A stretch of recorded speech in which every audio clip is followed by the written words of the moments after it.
Posgrados de Universidad Mayor presenta. Se desata un nuevo frente medioambiental, hablamos de la central termoeléctrica Punta Alcalde. Vamos a hablar de eso y más, materias medioambientales, pero que además tienen que ver con muchas otras áreas de nuestra sociedad. Bienvenidos a Mesa de Diálogo.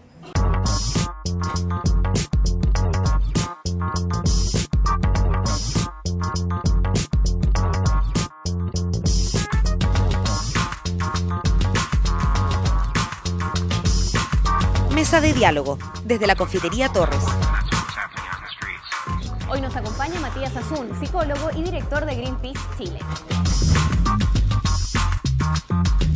¿Qué tal? ¿Cómo están ustedes? Bienvenidos a Mesa de Diálogo. Gracias por acompañarnos, por enviarnos siempre sus mensajes y compartir los distintos debates, conversaciones que tenemos aquí en esta mesa que instalamos siempre en el centro de Santiago, en la Confitería Torres, este clásico en Alameda con 18, que es nuestra casa, y por supuesto también agradecemos al Mostrador TV que nos permite llegar a ustedes. Matías Azun, muchas gracias por aceptar la invitación nuevamente. Bienvenido a esta Mesa de Diálogo. Un placer. Matías, qué difícil nacer en Huasco. Sí, Vivir no es el en único Huasco lugar en este donde momento no debe es lugar, ser bien complejo. Sin lugar a dudas, sin lugar a dudas, sin lugar a dudas. Más de un millón de chanchitos van a poner en Huasco.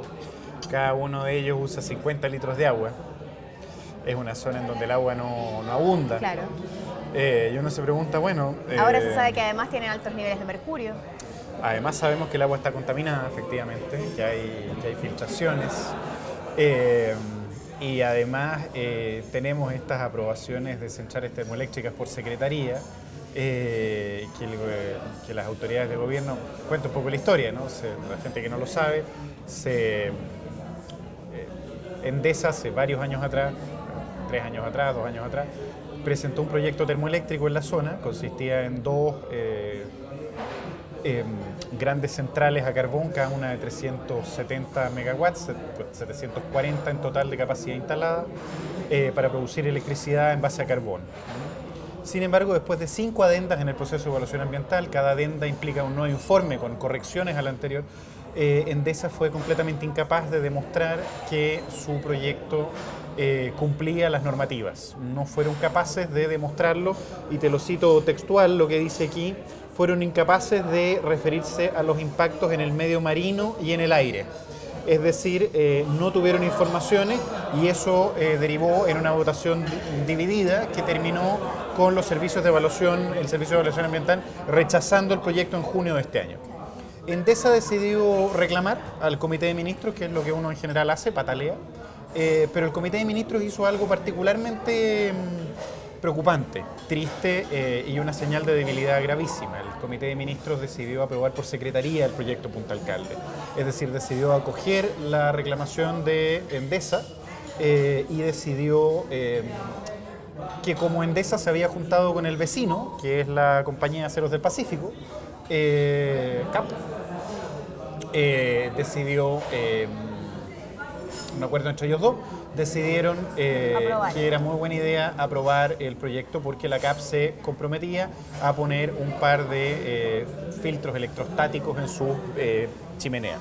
Matías, antes de avanzar, hagamos la distinción. Hay una primera etapa que es la que rechaza esto, que es un ente técnico que hace esta evaluación medioambiental. Y luego el Consejo de Ministros es político. Primero que nada, ¿no? Y toda la lectura así lo permite entender. Sin embargo, lo complicado, hay dos dimensiones, varias en realidad, pero son dos las que son realmente preocupantes. La primera es que nuevamente vemos cómo el medio ambiente se vuelve un conflicto entre privados, ¿no? Ya lo vimos en el caso de Castilla, lo habíamos conversado antes en el programa anterior en el que yo estuve aquí, como en el caso de Castilla, el que la familia Domínguez decidiera finalmente, por un asunto de capacidad, dejar de luchar contra la inversión de Castilla, a pesar de que Castilla, dijimos, era ilegal y terminó siendo ilegal, y hoy día Castilla está decidiendo que Batista, si se queda o se va del país. Sí. Porque teníamos razón, el tipo no podía hacer lo que quería hacer. Finalmente, la aprobación que recibe de parte del gobierno en términos políticos es tan alta que permite pasarse por encima la normativa. Y en este caso, la segunda dimensión en la que es particularmente grave es que es el mismo presidente el que señala una posición muy errática, ¿no? Primero, el presidente dice la semana pasada, dándole señales de seguridad a los inversores, particularmente a los inversores mineros y a los inversores eléctricos, la señal que da es: los proyectos energéticos se van a aprobar siempre y cuando cumplan las leyes. Y en este caso no las cumple.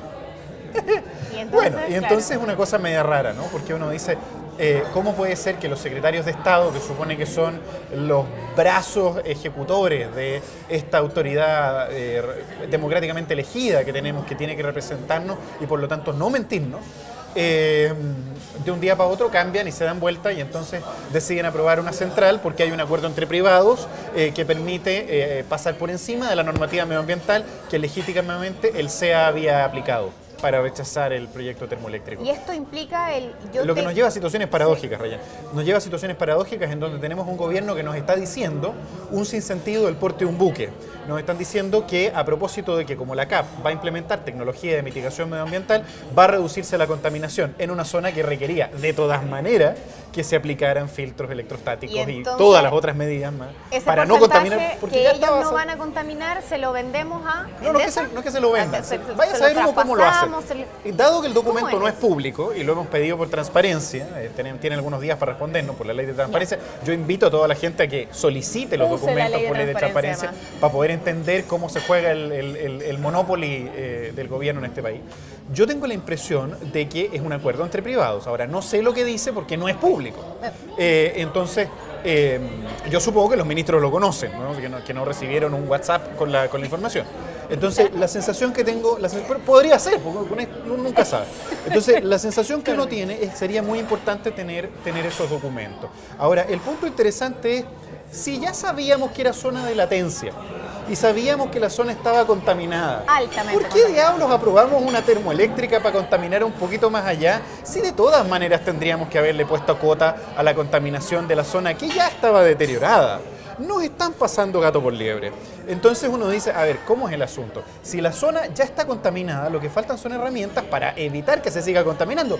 No está el plan de descontaminación de ventanas. Esto no se trata solamente de decir pongámosle límite a lo que ya está, sino arreglemos lo que ya está y no dejemos que siga subiendo. Pero la señal es muy errática. Imagínate la señal que le dan a los habitantes de Reñaca, porque como Concón está contaminado, capaz que una termoeléctrica se quiere instalar en Reñaca y decirle a Concón en ventanas, oye, ¿por qué no se cierran una chimenea? Porque así aprovechamos de colocar nosotros un filtro de agua para chupar a todos los pescados. Una cosa pero sin sentido, ¿no? Entonces, la cosa está funcionando un poquito así.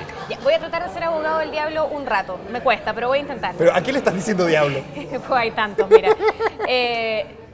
A ver, existe también la venta de... Corrígeme tú cuál es el nombre correcto, pero si cuando suenas uno se abogado habla... Endesa, voy a decir que dijiste diablo Endesa. Sí, cuando se habla justamente del tema de contaminación, se habla de la huella de carbono y también se habla de los bonos que se pueden comprar. Así es. Ya, esto no es algo así. No sabemos porque el documento no es público. Claro. Okay. Como no es público, y yo espero no sea en WhatsApp, estoy hablando en serio, y que haya información suficiente sobre este asunto, yo esperaría que tengamos la documentación en línea. Okay, pero, María, supongo que habrá algún acuerdo comercial entre las partes que permita mutuo beneficio, sin embargo nada se ha dicho en la prensa y la pregunta tenemos que hacérsela a las autoridades de turno que se supone revisaron la documentación. Fuera de lo que pasa en la situación puntual del Valle de Huasco, de lo que está ocurriendo en esta localidad que está altamente contaminada, yendo a la teoría, por ejemplo, de esto de la huella de carbono de cada persona y del comprar estos bonos, sí. ¿Es éticamente correcto el comprar un espacio para contaminar? Hoy es una solución. A ver, no significa un espacio para contaminar. En la práctica, la lógica de los bonos de carbono no es precisamente esa. Sin embargo, nosotros no lo apoyamos como organización. Y la razón es bastante sencilla. Entendemos que es una medida de mitigación, pero no es suficiente. Perfecto. ¿Sí?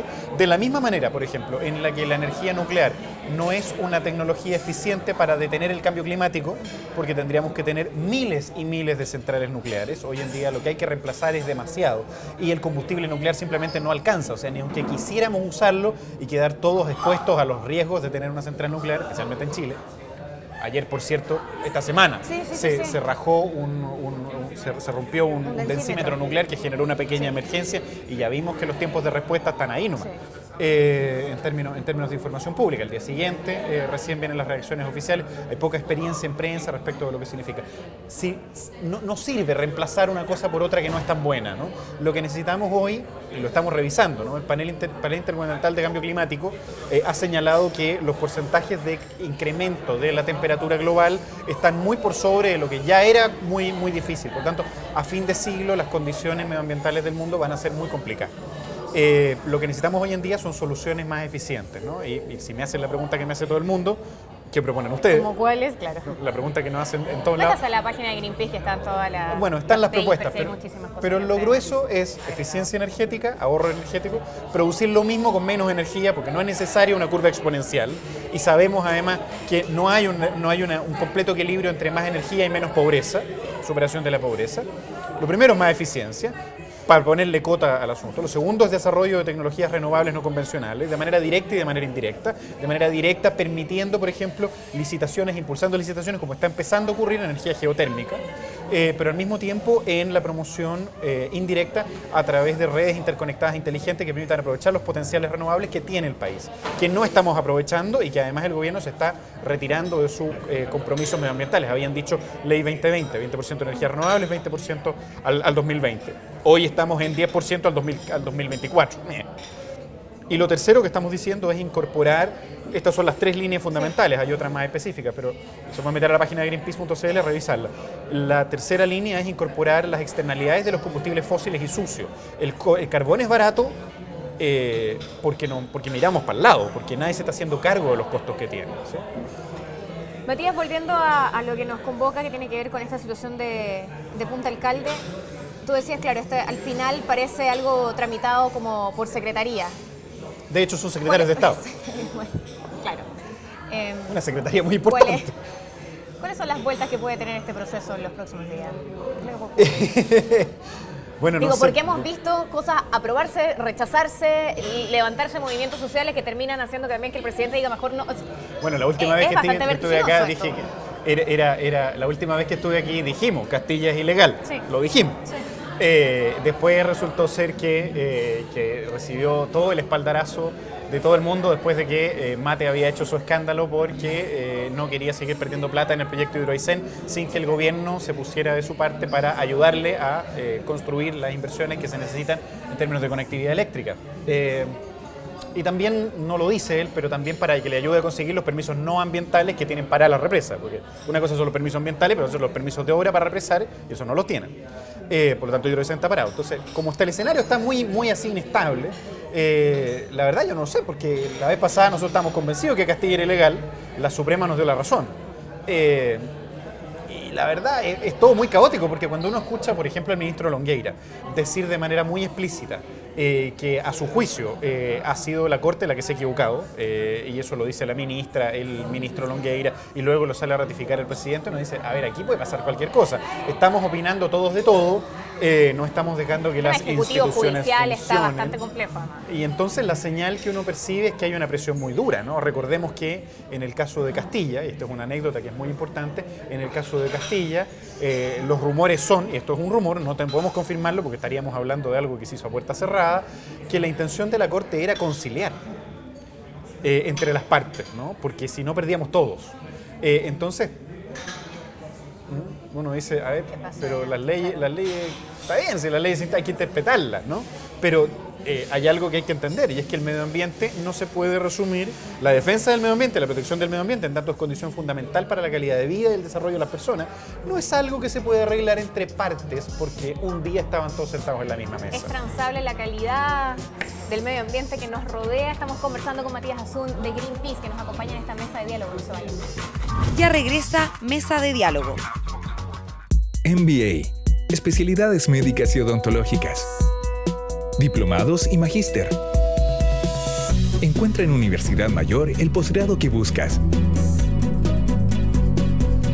Programas de alta especialidad y nuevas tendencias.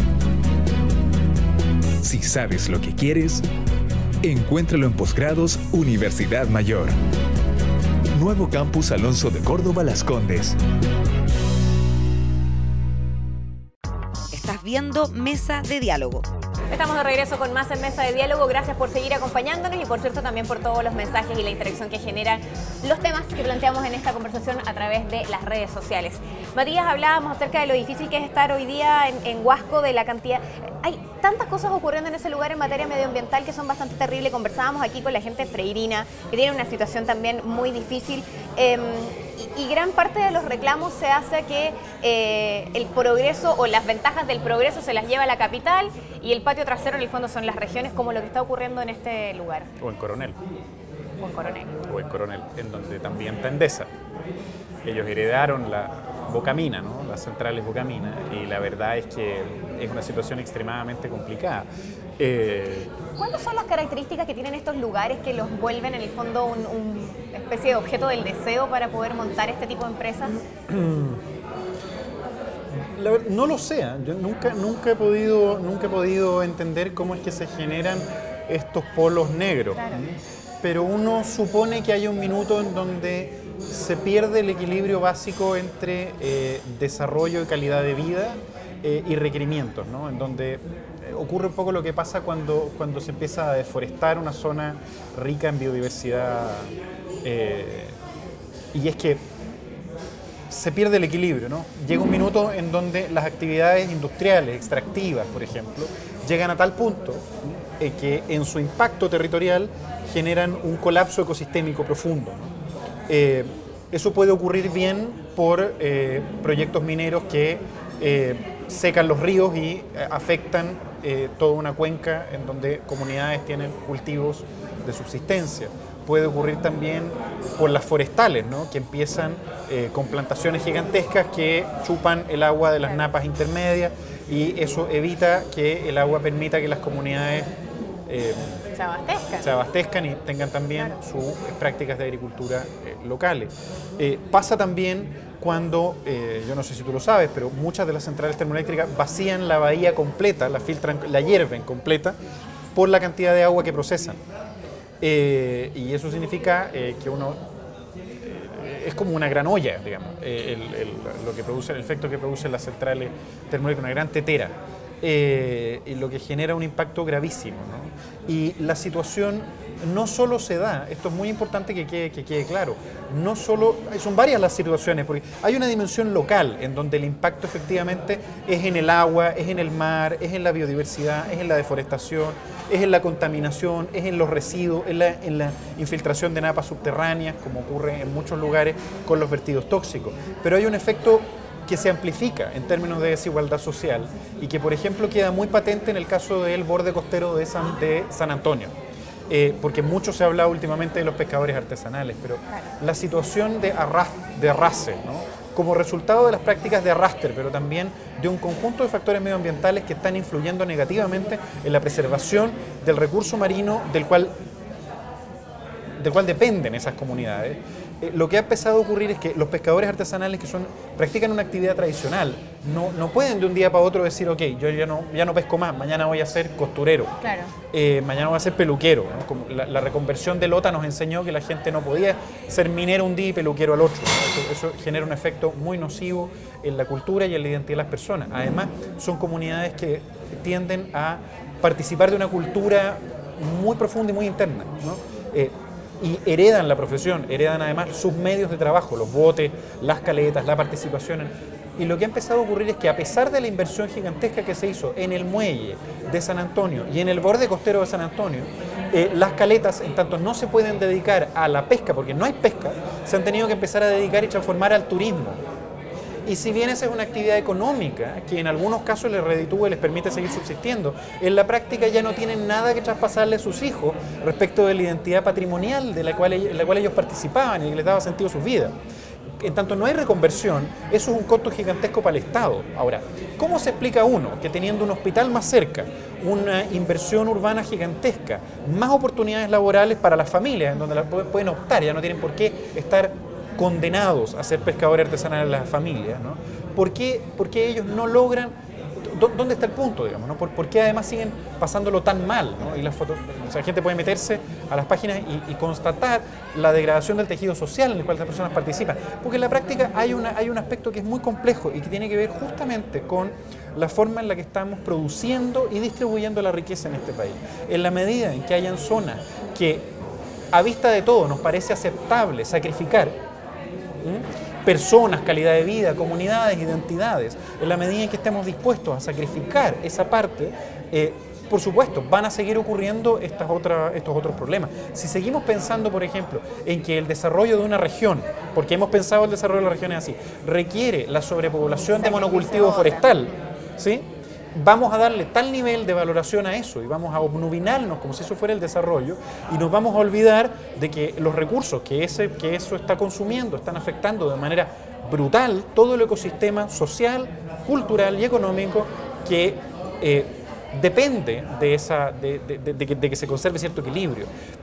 Y finalmente uno termina revisando que los desequilibrios medioambientales están expresados en las leyes, ¿no? En brechas gigantescas, por ejemplo, para que las comunidades tengan tiempo para revisar los proyectos medioambientales y participar de ellos, ¿no? Porque no tienen un abogado a quien contratar, no tienen los recursos, ¿no? En general se trata... Lo que te trato de decir es, los conflictos medioambientales no solo afectan en términos netamente medioambientales, en sentido tradicional del término, sino que vienen a amplificar y son probablemente resultado de una apatía sistemática de parte de la sociedad y particularmente del sistema político, de hacerse cargo de la reparación de esas brechas sociales significativas. Los conflictos medioambientales existen, pero en tanto hay una brecha social que muchas veces está amparada, que supone que los conflictos son entre privados, que es lo que te he dicho toda esta entrevista, que los conflictos son entre privados, que hay una dimensión de justicia social que hay que reparar, digamos, que hay que entender y que por lo tanto no puede obviarse que la participación es condición sine qua non de reducir esas brechas para producir los acuerdos y que finalmente la internalización de costos de las actividades productivas debe ser parte, y esto es una cita al mismo Adam Smith, si tú tienes una actividad productiva pero no te haces cargo de las consecuencias, tu equilibrio y tu ganancia está subsidiado. Y, por Dios, lo que menos quería don Adam era que hubieran subsidios, porque eso implicaba una entidad central. Entonces, es muy importante entender que estas dimensiones están amplificando, ¿no? Y en tanto eso se expresa en dinámicas de desarrollo territorial, por ejemplo, en un país en donde no existen, los planes reguladores son de las poquitas herramientas que tenemos para ponernos de acuerdo sobre cómo queremos desarrollar un territorio, y hay muy poquitos espacios, digamos, es muy difícil cambiar un plan regulador. Las brechas se siguen amplificando, ¿no? Y yo lo que percibo es que tanto esas brechas se amplifican, lo que estamos viendo es un proceso social de desencanto y de desesperanza en relación a lo que se puede hacer. Y eso es preocupante porque es germen de violencia y es germen de apatía mayor. Y eso significa que los sistemas de representación social que hemos definido para convivir en sociedad podrían entrar en crisis. Entonces, hay un correlato de lo medioambiental en términos de justicia social que es muy importante dimensionar. Y ya que tú mencionabas, en el fondo, que para mucha gente esto termina siendo un conflicto como entre agentes particulares, lo que pasa con las declaraciones del ministro de Economía hacen pensar entonces que él en este minuto es una persona de la política pero trabajando como un agente entre estos privados. Es una buena pregunta. Yo echo de menos al Longueira que quería más fiscalización. Partió así, ¿no? Cuando llegó se puso rápidamente al lado de Peribonio en el CERNAC. Al lado de Peribonio en el CERNAC, ¿no? A fiscalizar, ¿no? Queremos estar de cara a las personas, a los particulares. Lo echo de menos, de verdad, porque da la impresión de estar navegando en aguas muy turbulentas, redefiniendo lo que fue la ley de pesca, digamos, y da la impresión de ahora estar involucrado. Yo revisaba recién las imágenes de la cuenta pública, bastante interesante, por cierto, la cuenta pública del Ministerio de Medio Ambiente, ¿no? Todos los avances que se han hecho, sobre todo en conservación y catástrofes medioambientales, ¿no? Hay que reconocer las cosas bien que se hacen. Pero llama la atención la presencia sistemática de energía y de economía cerca de las fotos de medio ambiente, ¿no? Y uno dice, bueno, y tan poco que se cuenta en la cuenta pública sobre energía. Tanto así que ayer el vocero del Comité de Ministros no es el ministro subrogante que tuvo que reemplazar a la ministra de Medio Ambiente en la evaluación perdón, esto fue el lunes, fue la reunión del Comité de Ministros, que es el mismo ministro Longueira el que viene a hablar, ¿no? Y la sensación que uno tiene es que eso hace eco del lobby político que están haciendo, del lobby empresarial que están haciendo, tanto las generadoras eléctricas como la industria minera. Hay que recordar que el proyecto Punta Alcalde compromete la generación para el proyecto de Barrick, Pascualama.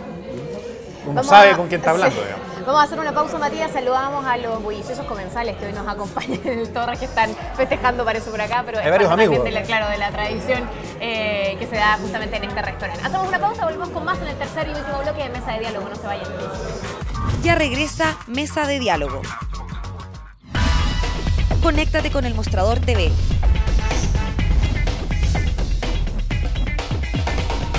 Búscanos en Facebook. Síguenos en Twitter. Comparte nuestros videos. Y revisa nuestra web. Nos mantenemos conectados a ti gracias a las redes. El Mostrador TV. Estás viendo Mesa de Diálogo. Estamos de regreso con más en Mesa de Diálogo, siempre al inicio del tercer bloque. Es el momento de saludar a la Universidad Mayor que nos acompaña, un lugar que en sus posgrados puedes encontrar programas de alta especialidad y nuevas tendencias. Si sabes lo que quieres, encuéntralo en Universidad Mayor.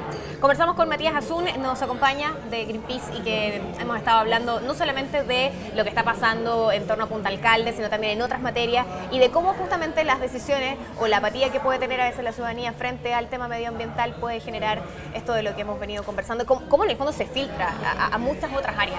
Pero hay que tener esperanza, la ciudadanía está cambiando. Nos queda clarísimo. Sí, qué bueno. La duda es si lo que va a ocurrir en el futuro es que más gente se va a involucrar o si más gente va a perder la confianza en la representación política. Y ¿Es se va... posible que más gente pierda la confianza Todavía en la representación tienen... política? Todavía queda un 17% Todavía en el queda un Senado. 17% del Senado. Sí. Pero tenemos autoridades de gobierno, ex autoridades de gobierno que gozan de una popularidad gigantesca, Sí, claro. lo que significa que no hemos perdido la esperanza del todo. Lo que me pasa es que hemos perdido la esperanza en ciertos espacios de la política, pero no en los individuos. No sé si eso es tan bueno. Matías, espera, un paréntesis. Ya que hablas justamente del tema de los individuos, que no quiero que se me olvide. ¿Hay pronunciamientos ya por parte de los precandidatos, candidatos presidenciales en materias medioambientales Son importantes? erráticos y vamos a hacer todo lo posible junto con otras organizaciones para tener un debate de interés ciudadano con los candidatos a la presidencia de la República. Ojalá con los precandidatos, ¿no? Para tener claro. clarito más o menos la línea base, para que no haya novelines después. Pero lo que está en juego, creo yo, hoy en día es justamente cómo las personas pueden participar o no de un cambio. Y lo que nosotros estamos tratando de hacer particularmente en Greenpeace es el modelo de cambio global.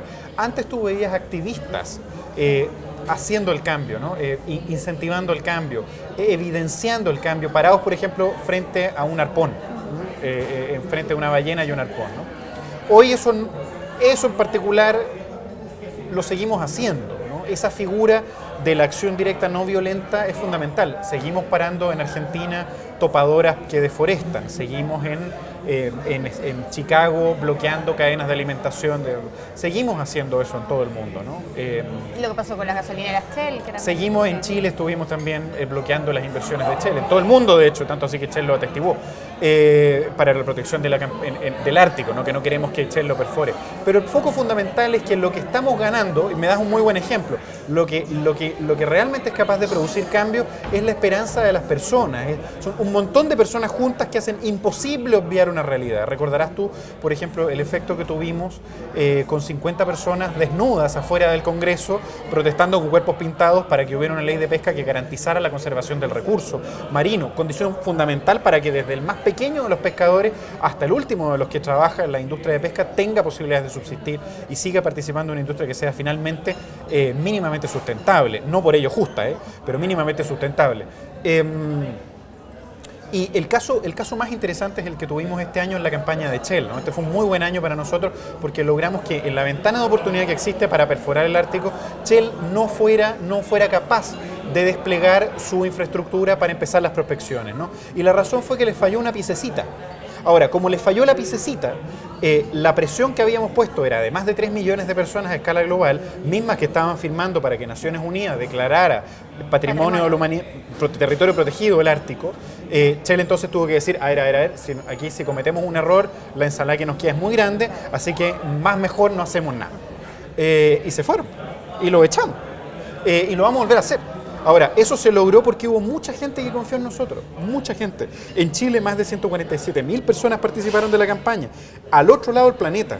Lo que fue una señal muy importante desde Chile a todo el mundo, decir, si nosotros que estuvimos protegiendo la Antártida, ¿no?, queremos algo similar, hoy eso es posible, y es posible a través de nuevas tecnologías que permiten que la gente se encuentre. Y es fundamental que vayamos recuperando esos espacios, que la gente participe con nosotros, que se una, que se meta a greenpeace.cl, que nos siga en las redes sociales. Perdona los datos que estoy pasando, pero yo creo de verdad en esto. En la medida en que las personas puedan participar de las cosas que estamos haciendo y uno vea que el cambio es posible, y si no es posible, pues nos tenemos que poner de acuerdo a ver cómo lo hacemos posible. Ahí uno dice, bueno, vamos, el mundo no es tan injusto. ¿Hay alguna posibilidad de corregir lo que todavía está mal? ¿Sí? Y por cierto, en esta corrección, ¿qué implica esto como de la hormiguita frente al elefante? Pero muchas hormiguitas. Muchas hormiguitas pueden picar suficiente al elefante para que se incomode y se vaya al Ártico. Esos no son tan elefantes. Matías, ¿qué es lo que viene en lo que queda de año? ¿Qué es lo que, bueno, hablábamos de lo que podía pasar en Punta Alcalde, pero en el fondo en tal vez las próximas iniciativas importantes en las que está trabajando Greenpeace estuvieron súper involucrados en el tema de la ley de pesca también? Estuvimos trabajando la ley de pesca, hubieran preferido no tener que hacerlo, pero no hubieron garantías, no hubo garantías básicas en términos de cuáles iban a ser las herramientas para que pudiéramos empezar a incentivar planes de recuperación. La pesca está todavía tremendamente sobreexplotada, ¿no? Y hace mucha diferencia si el pescador artesanal captura una merluza o dos. Para decirlo, para todas sus letras. Y el nivel de sobreexplotación es gravísimo. Gravísimo. La ley tenía serias falencias y ahí pudimos hacer algunas correcciones. Ahora, lo que sigue durante el próximo año es primero la implementación de la ley de pesca. Lo segundo es revisar en qué va a quedar la situación del Comité de Ministros, en el caso de Hidroaicén en particular, y de otros proyectos medioambientales más, particularmente algunas represas que tal. Aquí yo aprovecho de aclarar, no es que estemos en contra de la hidroelectricidad, lo que estamos en contra de las megacentrales que tienen mega impacto en lugares en donde no se necesitan mega impactos, ¿no? ¿Sí? Cierto es que las represas han tenido un conjunto de mejoras sistemáticas en los últimos 60 años que han estado tratando de construirlas, pero todavía nos parece que no necesitamos proyectos que por lo demás van a estar operativos en muchos años más. Por lo mismo, durante el próximo año nos interesa monitorear cuáles van a ser las alternativas, tanto de este gobierno como de los futuros gobiernos, en relación a propuestas energéticas, ¿no? Especialmente en términos de quién se va a hacer cargo de la eficiencia energética, en segundo lugar, cómo nos vamos a encargar de distribuir la energía eléctrica, ¿no?, la distribución de la carga eléctrica, cómo la vamos a establecer. Lo tercero es la fiscalización medioambiental de las emisiones, particularmente de los combustibles fósiles y de los combustibles fósiles, sea diésel o sea carbón. Nos importa también muchísimo la implementación de los tribunales de medio ambiente. Eso empieza a funcionar el próximo año y durante estos días han estado circulando, estas últimas 2 semanas, una serie de columnas sin demasiada cobertura respecto de si eso sale o no sale a tiempo. Están atrasados, ¿no? Ha habido una pugna entre el Poder Legislativo y el Ministerio. Es muy importante que esas herramientas no van a resolverlo todo, pero nos dan algunas herramientas que pueden ser interesantes. Nos queda también durante el próximo año, no sé si lo dije, revisar las propuestas de los candidatos. Claro. ¿Qué es lo que va a pasar con eso? Bueno, nos quedan muchas cosas. Y nos queda también en el ámbito global las campañas que estamos implementando en este momento, que tiene que ver fundamentalmente con la industria de la moda. Los tóxicos y los contaminantes para Greenpeace son un aspecto fundamental. Y nosotros vamos a seguir trabajando. Ya logramos que Zara comprometiera una producción limpia de ropa, Zara, la empresa de textiles.